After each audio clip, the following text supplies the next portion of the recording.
everyone, welcome back to Watercolor 101. This is part 2 of a painting forest video. So if you haven't seen the first part, definitely want to jump back, see that video. In the first part we learned how to paint this kind of background scene, and now we're going to start adding in some of the darker tones to kind of pull ourselves into this forest. So let's get started. So the first thing I'm going to do is I'm going to go back to my little 4 flat round, and I'm going to pick up some nice dark browns. So I'm going to pick up some of this color here. I'm going to put it right here in the center. Before we were painting with a really high water intake and low paint content. This time we're going to bump this up a little bit and paint a little bit darker. So I don't want it super red. You just kind of want to mix your color up till you get it the consistency that you want, the shade that you want. So I like about there. So if you have been painting along with me, you want to make sure that your painting is pretty well dry. Otherwise things are going to bleed out everywhere and you're going to have very fuzzy trees. So now, just like we did these ghost trees in the background, we're going to start putting in our next trees and laying them in. I tend to start off lighter than I need to. That way it's easier for me to fix and go over if I need to later on. But I'm going to pull these branches down in here, right in over top of the background foliage, and just have fun creating your different kinds of branches however they go. So with this brush I'm using the flat end, and I'm just kind of pulling it along, keeping it very vertical so the paintbrush is really very up and down, not at an angle. And so as you get down closer to the trunk of the tree, you want it to thicken out a little bit. And as it goes out into the branches, it's going to obviously thin out a little bit. Don't worry about getting the twigs in there. We won't really see those on these trees yet. Maybe on some closer trees we'll see a little bit more twigs. And don't worry about overlapping, things like that. Go ahead and overlap your branches. That just adds a little bit more interest, a little bit more realism to your trees. And then bring them down. I'm not worried about painting in trunks. I'm kind of leaving it a little bit jaggy so it looks kind of like the foliage is growing up towards it or over top of it. Put 1 or 2 over here. And as I said in my previous video, if you haven't painted a lot of trees, I would just take a piece of paper and just play around with painting tree branches. Because this is, you don't want to practice here and mess up your entire painting going, I don't know how to paint a tree. I can kind of teach you how the shapes go and stuff, and I have a couple different videos on drawing trees, and so you just kind of have to watch those and then just practice that technique with paints, because it's really all about controlling the pressure of your pen or of your paintbrush and knowing how to talk while painting at the same time, which I'm still practicing. I had a meetup with one of my viewers. We painted this actually together, and we were discussing about what type of trees these would be. I don't know. They're whatever kind of tree you want them to be. Maybe like an elm or something. And if you do like I did and I just made that line a little thicker than I did, just make that the main branch. And you can kind of save yourself. Or if not, when you paint some of the bigger trees, cover it up.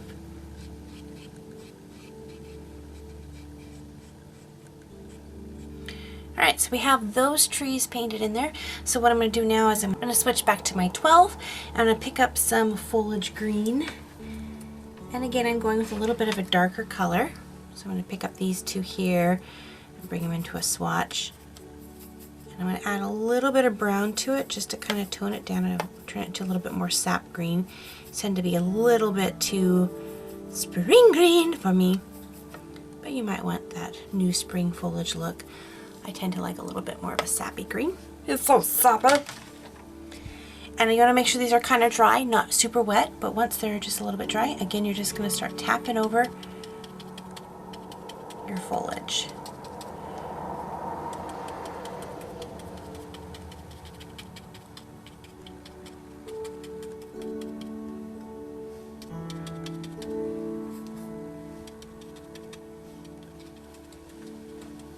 You don't want to totally cover up, that light green in the background. You can leave a little spots, showing, that's fine too. just want to make sure you keep your paintbrush nice and wet so that you don't get that stamping look.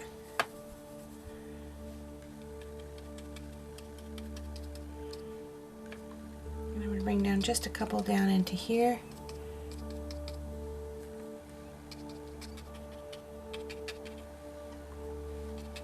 And let things show through. It's totally okay that you can see these branches through these trees.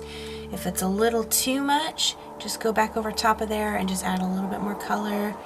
Kind of scrub that just a little bit. It'll kind of cover up your branches. You just play around with it. But it's okay, you can see the branches in the trees. See right there? See, I'm getting a little stampy because it's going half moon, half moon, half moon, half moon right there. So I'm going to tip my brush around a little bit so that it doesn't look stamped. Before we get into the total foreground, you want to decide if you want to have any kind of shadow laying down across here. So for a shadow, let me see if I can get this palette down here. I'm going to pick up a little bit of my kind of a blue black, and I'm going to put a lot of water concentrate to it, and I'm going to put just a little bit of brown to it.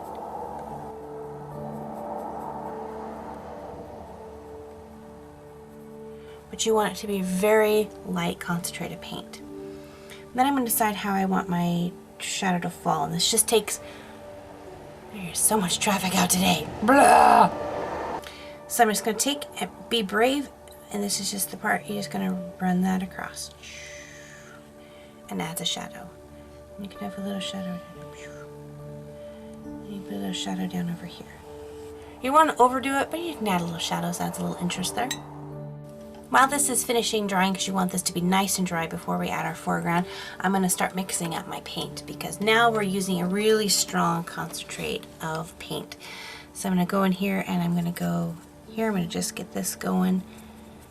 So I'm putting a lot of water into the wells, and that's just going to wake the paint up so that it'll be ready for me to grab it. That one's pretty good already. So now you're going to start putting in your trees, and these trees are going to be more silhouettes. They're just going to be backed by this bright sunny background, and so they're going to be very, very dark. So you could use this brush, you could use a thinner brush if you want to do that. In fact, I think I'm going to switch to that brush. So this one here is my 0, just round tip, so it comes to a nice, really nice point. So I'm going to pull in my darks, and now I'm going to start painting in these trees, and I'm going to bring them down to about here on my paper. So you'll see they're much darker.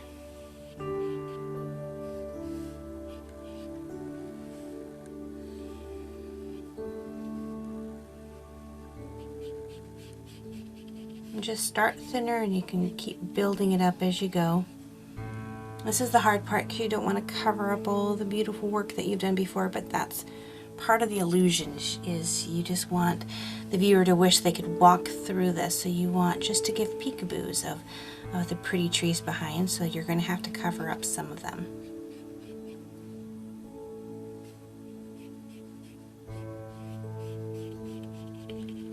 The thing about trees is you don't want to totally overthink it. Think about it too much on how you want their branches to go, they tend to not look so real. But if you just take it branch by branch, paint that branch in, step back, look at the tree, go, okay, how would I balance that out? The weight of that branch would need a stronger base, so if that comes there, I need to make the trunk a little thicker. And usually you'll find as a branch turns down one direction, that's a good place for it to split to have another branch come up. And you'll see it's fading a little bit, it's feathering in here. I think it's still a little wet up top. Not soaky wet, but just enough that the paint wants to blur. But that's okay because I'm going to put a whole bunch of foliage up there as well. Remember, if you want that really fine line, you're going to put a lot of, not a lot, you're going to put very little pressure on your brush, and that's going to give you your finer line. And again, don't worry, don't forget to overlap your branches. Just adds a little something to that. Okay, so there's my first tree right in here. I'm going to go ahead and have to time lapse the other trees I'm going to put on this side, just because this video is going to be way too long and I don't want to have to make this a 3-part video. So I'm just going to time lapse this, but you kind of get the point.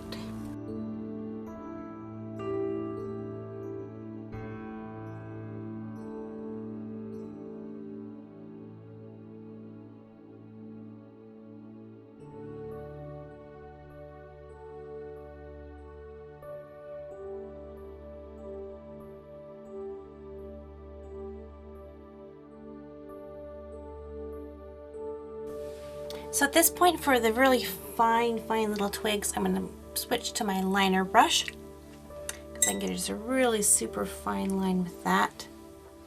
And I'm just going to add just a little bit of twigs going on out there.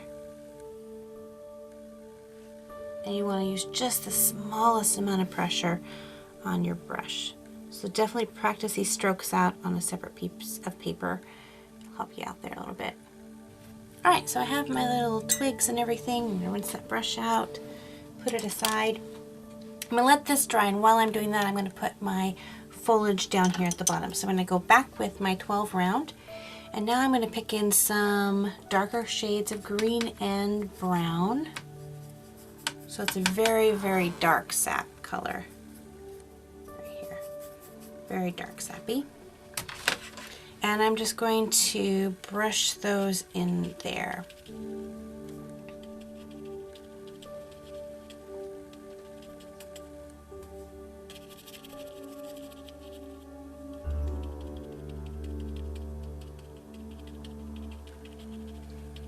Lots of texture with my brush.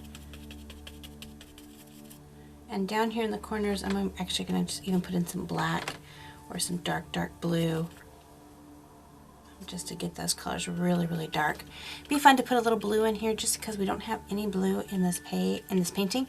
So adding a little hint of blue down there will just kind of add a little bit of interest. And don't always think that, you know, brush and stuff has to be green. It doesn't have to be green. It can be browns and purples and reds and oranges and golds and all those different colors. So, you know, just play around with different colors.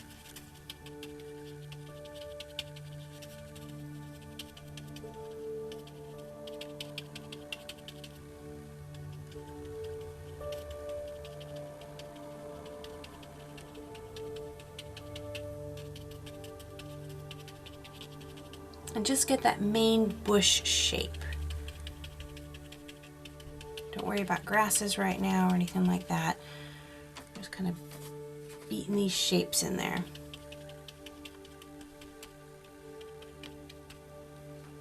And again, see how this, I am not allowing this to be just one solid color. You know, there's some lighter colors and then darker puddles, and I'm letting that be. I'm not smoothing that out. I want that. That's going to add texture to your drawing.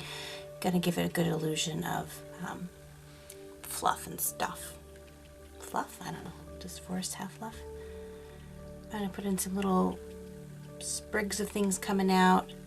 Not going to get really into too much detail with this brush. I'm going to go back with a smaller brush, but you can add just a little bit, kind of poofing out there. Then I'm going to go back in with my liner brush, that same colors, and I'm just going to touch, and I'm going to poke out. Pook, poop, poop, and it's going to run through those puddles of paint, and it's just going to bring out some larger grasses.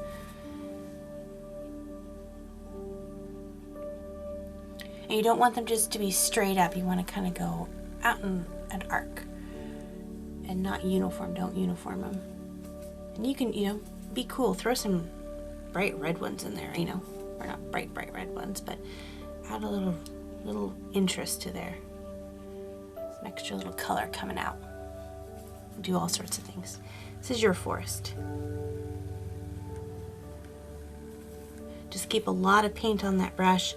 And because it's such a thin brush, even though it's long, it runs out of paint very quickly. So you just want to kind of keep adding paint on there.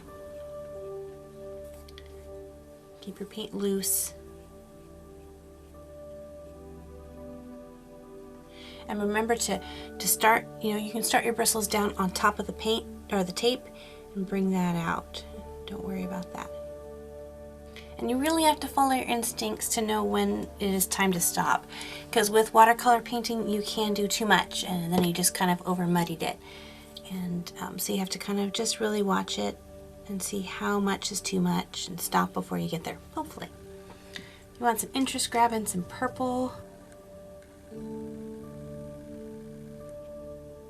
Again, this is, you have to be brave to do things because you don't know how it's going to turn out. You just have to follow your instincts sometimes. And sometimes it ruins the painting and sometimes it turns out good, but both instances you learn something from and you go, okay, I like that.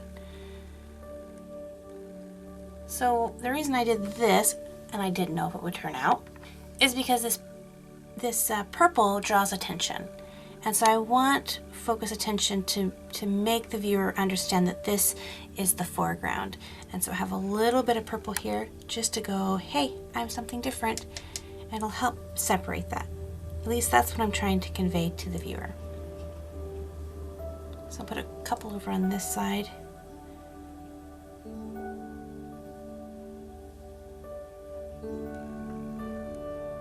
So now there's a little bit of focused attention to the foreground, and then it draws back to the background. With my original painting, I did the same thing, but I used red in there, and I put a little bit of red throughout here.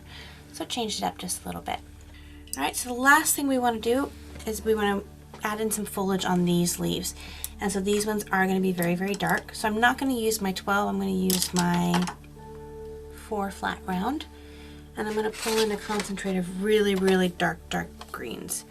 So I'm going to constitute this back up, reactivate that. I'm going to mix it in with this black and maybe add just a little bit of blue to it. And so I have that silhouette shade. So very, very dark contrast. And then I'm going to tap in my leaves just very carefully. I'm just going to kind of plan those in because a lot of this foliage that we've already painted in can belong to these trees. These are just the foliage that's on our side. So you don't want to do this overbearing because you're just going to lose everything in the background. So just tap it in a couple of places up over top of the trees. And again, this is just where your instinct pops in to know when to stop. And you'll see I'm kind of stamping. See how these are looking a little bit the same? I'm not fuzzing them out. I'm doing that because I want them to take the appearance of leaves. And so leaves are kind of uniform in shape. And so that kind of adds to that, helps to add to that appearance that maybe they are just leaves up there. We're seeing individual leaves, clusters of leaves. And again, I want to kind of darken these corners up, so I'm going to put a stronger concentrate back here, painting right up over top of the tape. And you're going to see it because that contrast of the painted and then the clean area is going to be just really cool. And you'll see I'm still allowing some areas, like right in here, to show that original wash. I want the sun to look like it's kind of breaking through, so I'm not covering everything up.